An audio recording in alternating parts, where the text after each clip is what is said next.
配信中になったかな。なりました。はい。ということで、こんばんは。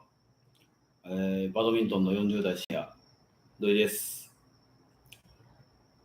はい。ライブ配信始まりました。今日で3週目になりましたね。ということで、一旦酒飲みながら進めていきたいと思います。ちょっと今日照明が明るいのは、配信用の照明を、買ってみたという感じになります。ありがとうございます。ということで、今日は3杯目ですね、今。イオンのお酒、ビール、発泡酒ですね。発泡酒2本からの、いいチコ飲んでます。じゃあ、今日も一日、お疲れ様でした。ありがとうございます。国さん、お疲れ様です。さっきインスタにメッセージを送りました。火曜日。久しぶりにお見かけできて、嬉しかったです。また近況はちょっと LINE の方でお聞きできたらと思ってますので、よろしくお願いします。じゃあ、お疲れ様でした。乾杯。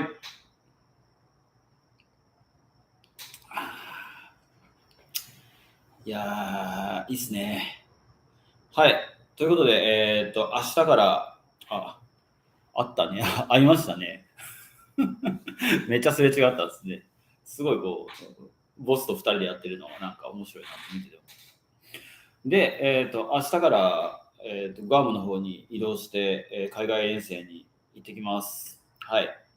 で、今日はそういう海外の話とかを、ちょっとずつお話できたら、明日のグアムの話もなんですけど、も合わせて海外のバドミントン、今まで自分がやってきたところの話とかも、ちょっとぼちぼち語っていけたらいいかなって思っているので、なんか気が向いたらコメントを残していただけたら嬉しいです。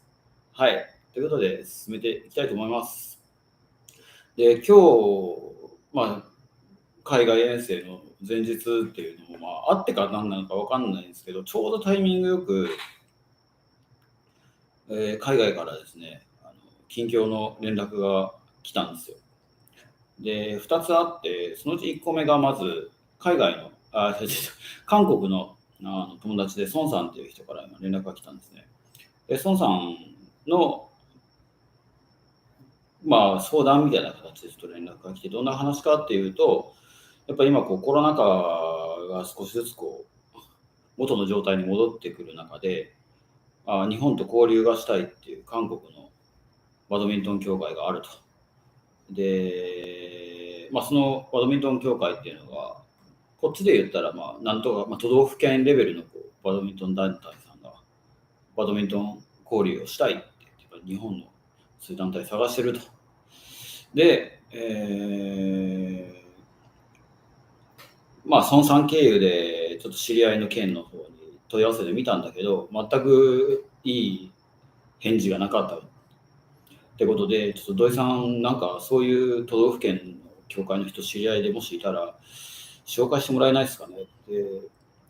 韓国のその都道府県レベルの特段団体と、日本のそういう都道府県レベルのところと交流できるようなセッティングをなんかできないですかねっていうことで、今日相談をもらったところだったんですね。で、自分、そんなに言って有名な人っていうのは、そういう教会のなんかお偉い人とか、そういう人とかあんまり知り合いがいないので、どうかして探してみようかなっていうところで、今ちょっと考えているところなんですよね。で、それが今日の、海外からの一つ目の、連絡って感じです。で、今日もう本当タイミングよく2つ目来たのが、ハワイからですね、連絡が来たんですよ。ハワイに住んでる、日本から移住したハワイの人かな。日本人なんですよ。で、5月の韓国の国際大会で知り合って、で、そこで LINE の交換して、今日本当に久しぶりに土井さん元気ですかとか言って連絡が来た方なんですけど、で、その方、すごいんですよね。ちょっとLINE の内容サクッと紹介していくと、すごいんですよ。何がすごいかっていうと、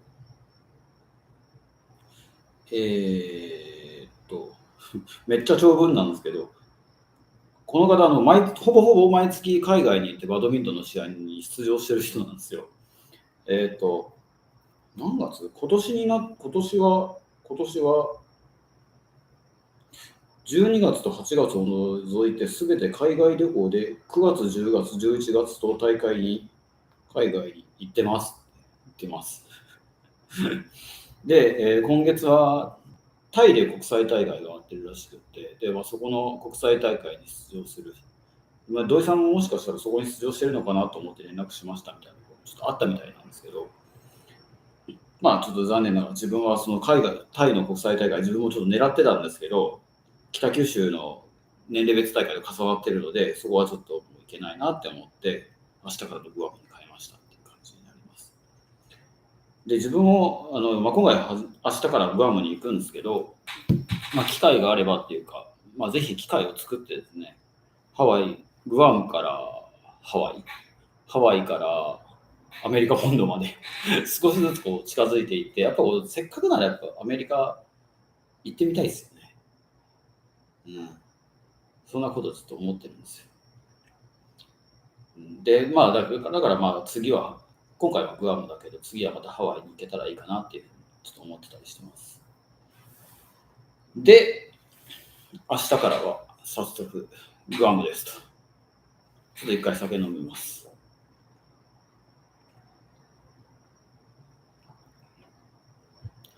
はい、グアムに明日から行ってきます。朝の11時の飛行機で行ってきます。お疲れ様です。ツナガンさん、お疲れ様です。お疲れ様です。今日バドミントンしました。バドミントンできないのかな？今、膝が悪いとか言ってたんですよね。お疲れ様です。ね、膝がなんかすごい悪そうな怪我みたいで、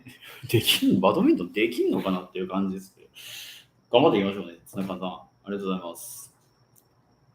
で、明日からバドミントン、グアムに行ってきます。控えめに言って相当最高です。半月板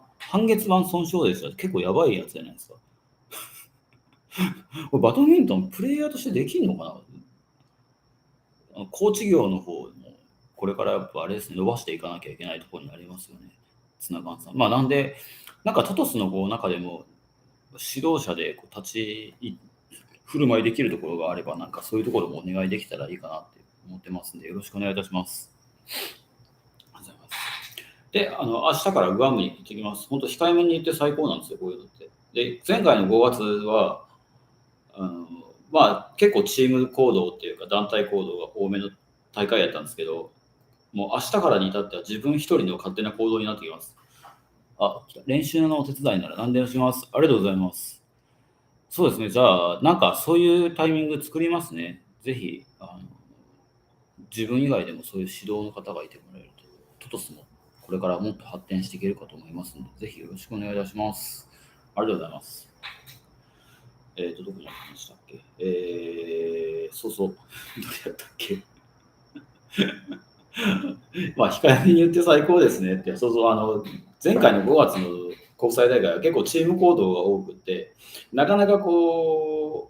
かったです。楽しかったし、いろんな国の人と知り合えたんだけど、なんかデメリットがあったのが、自分の仲間内の海外の人以外の人とかと全然知り合うことができなくて、もっと海外感を味わってない、辛かったところだったんですよね。で、明日からは完全一人の海外になるので、楽しみなのが、そういう新しいものをどんどん新しい出会いだったり、新しいバドミントン環境だったり、どんどん仕入れていけるのがすごい最高な舞台になっていきます。楽しみですね。で、明日の予定は、朝11時の飛行機に乗って、で、向こうで4時半、午後4時半にグアムに着いて、で、6時半からグアムの日本人学校の体育館でバドミントンやってる日本人の方々が主体の、バドミントンクラブみたいなところがあって、でそこにお邪魔することになってます。Facebook でそこはつながってお邪魔することが決まってます。で、土曜日が朝8時から最大夜10時まで試合っていう感じで大会のなんか要項に書いてたんで、もう土曜日は終日試合になっています。で、終日試合は男子のダブルと男子のシングルとミックスダブルスに出るっていう感じになっています。で、日曜日が、大会の残りの大会と、あともう一個なんか障害者関係のプログラムをこうなんかするみたいなことをやってるのは、日曜日の午前中ぐらいまでかなっていう感じです。で、日曜日の午前中終わったら、あともう残り何もないので、そこからまあちょっと観光して、おしご飯食べて、で、月曜日に帰ってこようかなっていう感じになってます。で、グアムのバドミントンっていうのが、結構盛んにやってる雰囲気なんですよね。Facebook とインスタの方で、グアムのバドミントン協会のフォローしてて、ずっとこう追いかけて見ていってたんですけど、多分中華系の人とかが指導者に回ってやってるのかな。で、体育館も多分個人所有の体育館とかを3面ぐらいの体育館、コートもちゃんとしたなんか多分あれです、世界規格の緑のマットのやつ使ってる3面ぐらいのコートをある体育館を使って、そこで主にこうなんか練習してる感じなんですよね。協会が主催で練習してるみたいな感じのところらしいです。で、それを見ていってなんか面白そうだなって言って今回ちょっとエントリーしたんですけど、聞いたらなんか面白いんですよね。なんかバドミ今コート3面しかないところでやってるけど、今8面ぐらいのコートのやつをさらに建設中です。多分その話聞いてると、その行政からのバックアップで建ててるっていうんじゃなくて、個人的な体育館を建ててるみたいな感じで、写真見たら8面のコートプラスこうなんか観客席のスタンドとかもあるようなところで、今建設中ってなってまし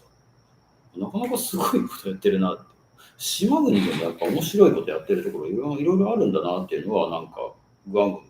見てみて思ったところですね。うん、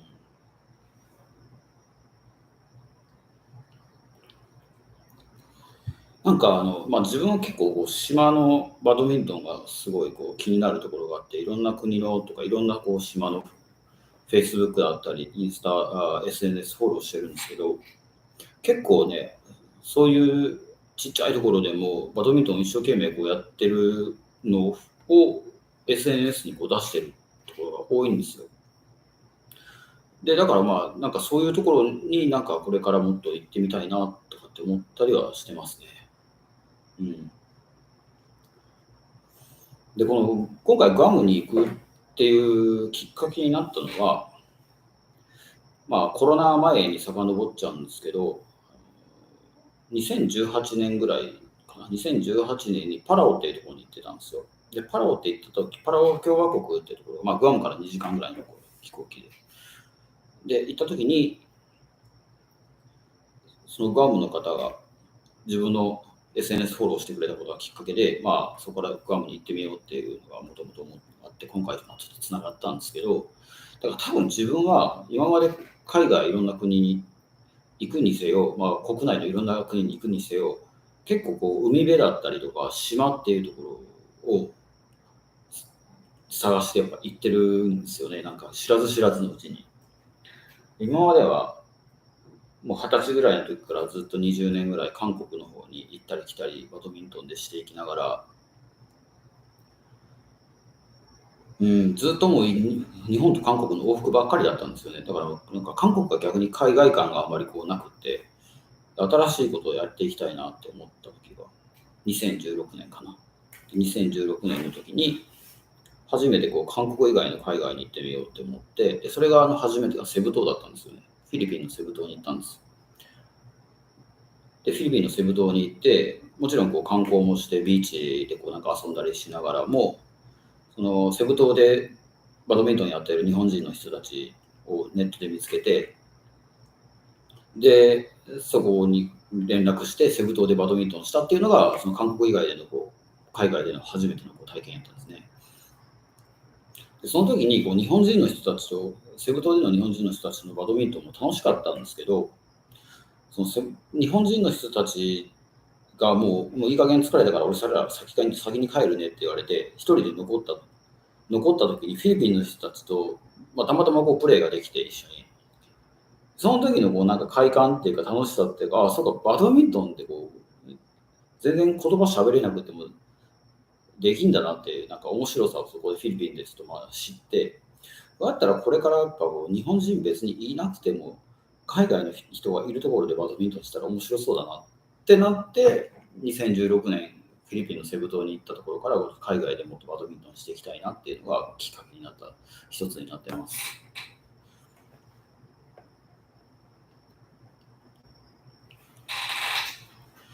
で、2017年に次の国はどこに行こうかなって思って探していって、ちょうど韓国語の勉強の中でモーリシャスっていう国を勉強して、でモーリシャスっていう国がインド洋に浮かぶアフリカの本当ほど近い国ってところで、島国、100万人ぐらいの島国で海もきれいです。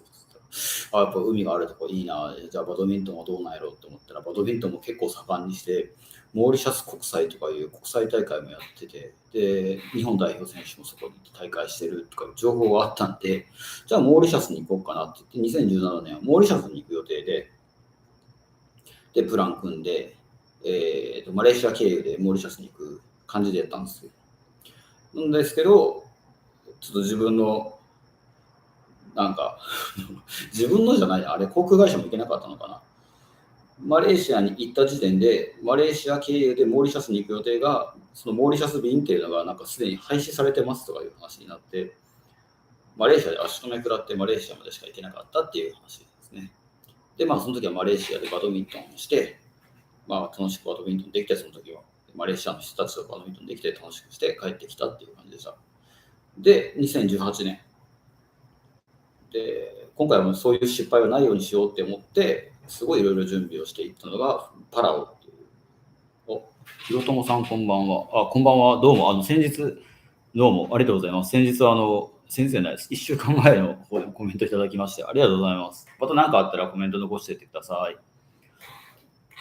はい。で、2018年にパラオ共和国っていうところに行ってきました。で、パラオ共和国は人口2万人ぐらいの島国で、バドミントン協会、パラオバドミントン協会っていうところがやってるバドミントンサークルのみしかバドミントンがないっていうところだったんですけど、そこでもすごい楽しくバドミントンさせてもらいました。パラオはすごい親日の国で、日本語も通じる、なんならパラオ語の中に日本語も入ってるっていう、超日本語の親日の国っていうところがとっても印象的で、ここでもすごいつながることができたんですよね。楽しかったんですよ。で、今でもパラオの人たちと今連絡取り合ってて、年に1回ラケットを送ったりして、普及活動のアシストをしてる感じです。で、そこからのコロナ禍を経て、今回の、グアムに行くっていう感じになるんですけど、自分がこうやって海外に出てる、なんでこうやって海外に行ってるんだろうって、明日もグアムにわざわざ行かなくてもいいっちゃいいんだろうけど、しかもお金めちゃくちゃかかるんですよね。チケット代とかは全然、往復航空チケットとかは、国内の、ちょっとしたところに行くのとあんま変わらないぐらいで良かったんですけど、やっぱホテル代とか、滞在の食費とかがめちゃくちゃかかりそうな感じなんですよね。でなんでこんなところにあえて行ってるのかなって思うと、ゆくゆく考えると、多分自分次の今住んでるところじゃなくて、次の移住先探してるなっていう感覚が少しずつあるんですよね。はい。バドミントンができることと、で、海辺っていうか、ビーチ沿いの場所と、海とバドミントンができるところが行けたらいいなってところで、そうやって海辺のところ探してやってるんかなって思ったりするんですよね。で、明日もグアム行くは行くけど、多分これ1回じゃ終わんないだろうなとか勝手に予想してるんですよ。だから周りからは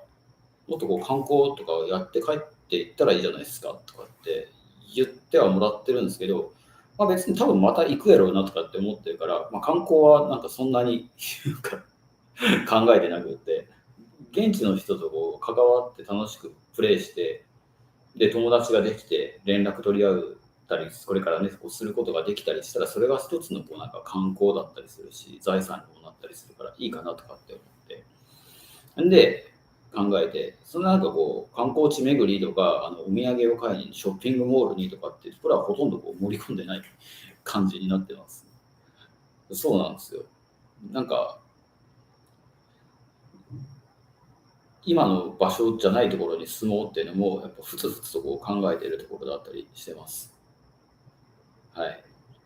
で、それがこうなんか多拠点的にこう生活できたらいいかなっていうのは一つの目標ですね。バドミントンが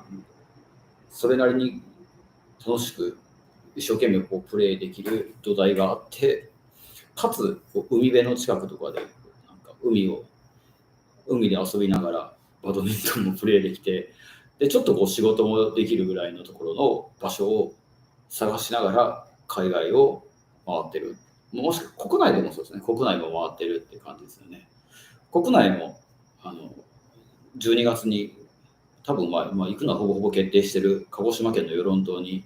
行って、そこではちょっとバドミントンのこうなんか活動もやっていこうかなっていうふうに今計画ちょうどしてるところです。どうですかね、なんかこういうやっていきたいんですよね、点々と。ちょっと一旦酒飲みます。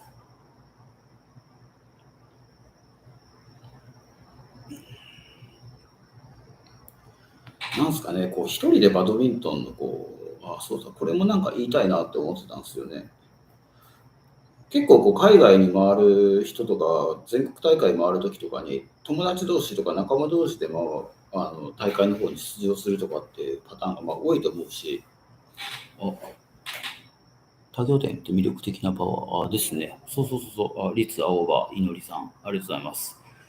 そうですね、多拠点っていいっすよね。なんか多拠点生活とかってしてる人って結構今多いとかって言うじゃないですか。で、多拠点のなんか定義って何なんだろうって見てったら、そんなこうなんか定義づいたものがないから、自分に関して言えば、バドミントンができる活動場所があれば、そこが拠点になって、で、そこに対してこう、いろいろ行けたら多拠点生活になるかなって思って最近やってます。で、今自分は、北九州が拠点は当たり前だけど、北九州の中でも北九州の離島の愛の島ってところがあって、愛の島に月1ぐらいの感覚でこう行ってバドミントン教室やったりとか遊んだりとかしてるので、多分愛の島もそう言ってみたらこう拠点の一つになってるんですよね。で、そして今年から始めた韓国の交流事業ですね。年に4回ぐらいは行く予定になってるんですけど、もう年に4回絶対ここの韓国のプサンのこの場所に行くって、ガンアンリっていう場所に行く。で、行った時にはこのホテルに泊まるみたいなところで、ある意味これも拠点かな、自分のこうバドミントンの活動拠点になってるかなって思うんで、これもなんか拠点の一つって考えていくと、それなりに北九州と愛の島とプサン、韓国で、多拠点生活してんのかなぐらいの体にはなってるかなと。でもまだなんだろう、もうちょっとそういうところがあっても面白いのかなって思って、で海外、国内問わず、そういうところを転々としていきたいなっていう思いは今ありますね、すごい。で、最終的に多拠点生活していきながら、北九州以外のところにもうちょっとこう長くいたいなってなったら、ロングステイっていう、移住じゃない、移住の一歩手前ですね、ロングステイっていうのができて、最終的に移住とかっていうところまでできたらいいかなっていう、じわじわ拠点を移していこう作戦みたいなことを、なんか実は今、にわかに実行してるっていう感じです。で、その中の一つの、明日からのグアムだったりするし、年末に行こうと予定してる与論島だったりするし、っていうところです。だからなんで海辺ばっかり行ってんのこの人って思ったら、そういうなんか次の拠点を探してるっていうふうに思ってもらえたらいいかなっていうふうに思ってます。でも、あれなんですよね、本当は来週から世界シニアが始まるから、世界シニアに行くシニアの人たちが結構多いんですよね。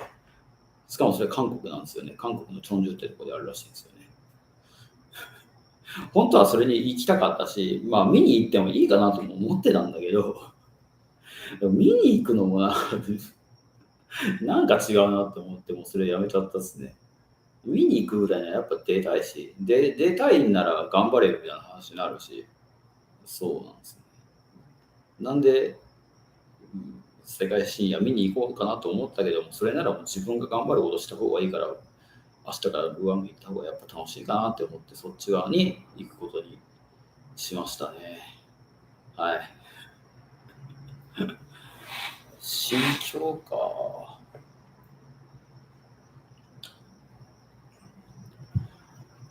最近英語の勉強もだからもう結構始めていってるんですよ。スタディサプリで。スタディサプリで月額2000円出して今いろいろこうパソコンの前でいろいろ発音しながら勉強してる感じなんですけど、それが結構よくって。で、英語も英語でまあこれから勉強していって、で、国際大会の方にも出場できるようにもっとどんどん出場していって、周りと友達作れたらいいかなって感じでやってます。で、最初に話した韓国の孫さんっていう人が自分とこう結構波長が合う韓国の人で、多分来年もうその人と1試合ぐらいは一緒にどっか行ったりするのかもしれないかな。で、今日その孫さんが話してたのが、まあ、アメリカによかったら一緒に行こうよみたいなことを言ってるので、来年の活動は、海外活動はおそらくアメリカに行くか、もう一個誘われてるマレーシアの中華系の大会か、まあ、はたまた今日のハワイの人から連絡があってハワイに行くか、あとオーストラリアでも11月ぐらいに国際大会があるんですよね。で、まあ、それも出場もできるし、まあ、あとオセアニアの方のクックアイランドでもマスターズの大会があるので、それも可能だしってことで、ちょっともう少しずつこう来年の国際大会の方に向けて、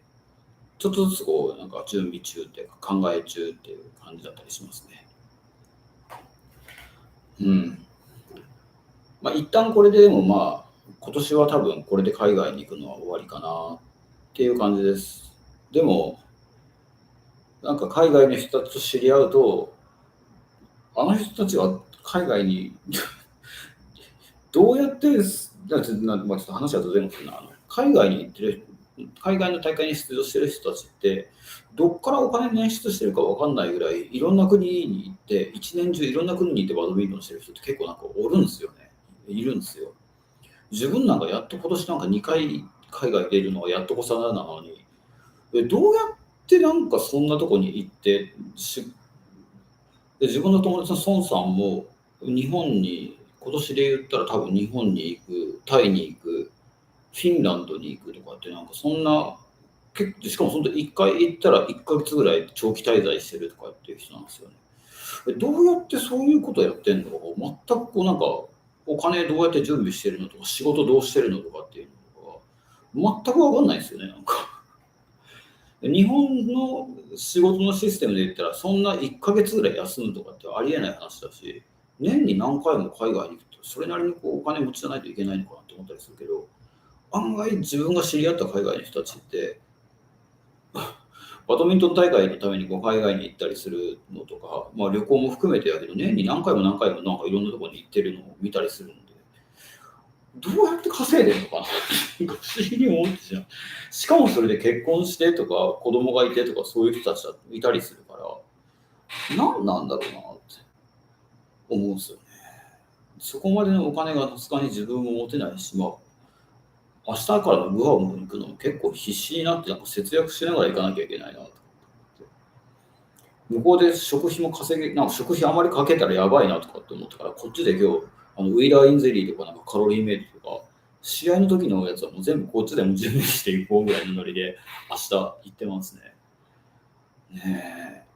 高いみたいですね。やっぱ、綾鷹1個買うのになんか500円とかなんとかそのとこなんか YouTube 見たらなんか書いてたし、明日からどうなるかはちょっとわかんないんですけど、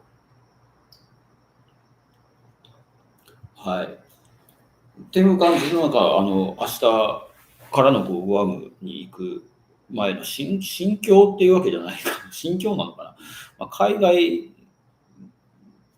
自分の方にこう今話が来る海外からの話だったり、まあ、自分はこんな感じで海外に行ってますよっていう感覚だったりします。まあ、もちろんこう修行、自分のシングルス力を高めるための修行だったり、なんか人生力を高めるための修行だったりするけど、ここまで行ってみた国のバドミントンの文化の違いを聞いてみたいです。文化の違いを聞いてみたいです。ここまで行ってみた国のバドミントンと文化の違いを聞いてみたいです。とりあえず違うところ1個言うなら、トスの仕方が違うっていうところはよくある。日本はじゃんけん。で、海外の人はシャトルをこうやってスピンかけてこすって落として、でコルクが向いた方がサーブ権どうするみたいなのを得られるってやつですよね。あれがまず違うところかなっていうところは思うし、文化の違い。プレー的な文化の違いももちろんあるけど、なんかそういうプレーの文化の違いは肌で感じてもらった方がいいと思うから、なんかそういうところの方が知ってもらってた方がいいのかもしれないですね。ローカルの試合とかだったらよくあるのスピンかけて落としてコルクが向いた方がっていうやつと、韓国に行ったら大体よくあるのが点数がよく何点マッチか25点マッチとか30点マッチとかよくわかんないけど、なんか少なくとも21点マッチで終わることっていうのはあんまりないっていう感じですかね。韓国ではよくあった。どこだろうな。他の国とかでもなんかちょっとそうそう、パラオとかだって11点何ゲーム、11点3ゲームとかなんかそんなやつで試合してた。パラオの公式の大会ではそんな11点の3ゲームとかでなんかやってた覚えがそういえばありますね、なんか。で、クラブのなんか運営かな、今自分がプサンの方に交流に行ってるところとかだったら、ゲスト参加料とかっていうのは特に発生しないで、1試合ごとに1000ウォン払うっていうシステム。1試合ごとに1000ウォンだから100円ですね。を1試合するためにお金を払っていくっていうシステム。それはそれでなんか面白いなって思って、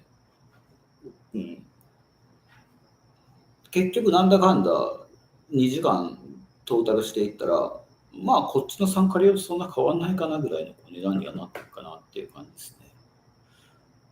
文化の違いって言ったら、なんか自分が最近なんか行ってパッと思いつくのはそのぐらい